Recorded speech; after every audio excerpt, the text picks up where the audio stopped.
تاریخ کی ایک مشہور اہم شخصیت اسکندر انگلستان، جس کو عام طور پر اسکندر بزرگ بھی کہا جاتا ہے، کی کہانی کافی زیادہ دلچسپ اور حیران کن ہے۔ اسکندر کی تاریخ کی آغاز کرس 356 قبل مسیح میں ہوا، اور اسکندر کا باپ پلس تھا جو مقدونیہ کے بادشاہ تھے۔ اسکندر کی ماں نام اسٹرو، اس کی ماں کا نام اولمپس تھا۔ اسکندر کا بچپن بہت ہی خوشیوں کا ہوا، لیکن اسکندر کی تربیت میں بھی طرز عیش کی کمی نہیں تھی۔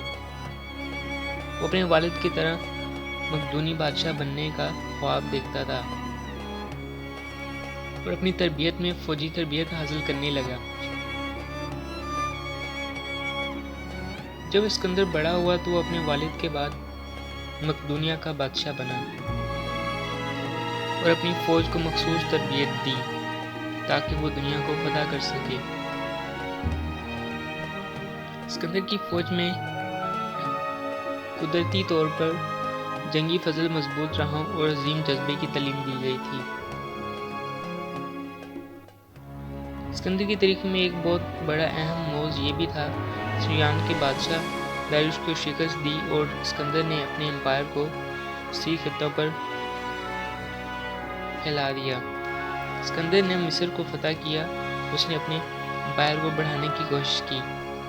اسکندر کی تاریخ میں بہت سارے شہروں کو فتح کا ذکر ہوتا ہے، جیسے بابل، ہسپلس اور بوکلین۔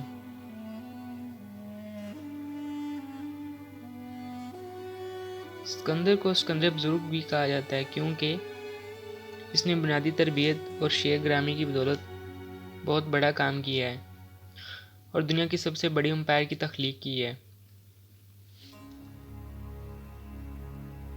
ایک دن اسکندر بزرگ اور اس کی فوج جنگلوں میں سفارش کر رہے تھے کہ جب اچانک ایک شیر کی تلاش میں پڑ گئے۔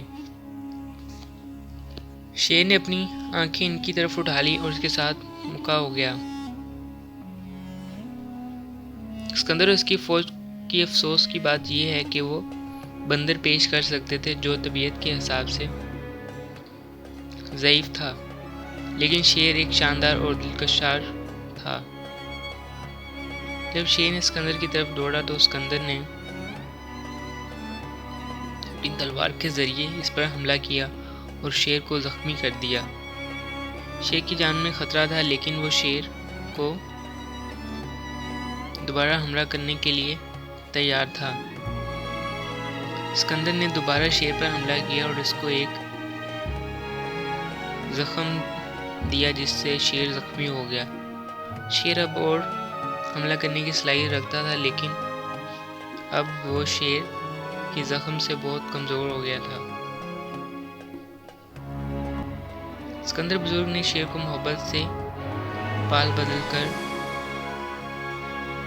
اس کے زخموں کا علاج کیا۔ وہ شیر شکار کرنے کے بجائے اسکندر کے دوست بن گیا اور ان کی فوج کے ساتھ سفر کرنے لگا۔ یہ واقعہ دکھاتا ہے کہ اسکندر بزرگ کی شجاعت اور جذبے کی طرز عیش اس نے دنیا کے مختلف حصوں میں معجزے پیدا کرنے کی صلاحیت دی۔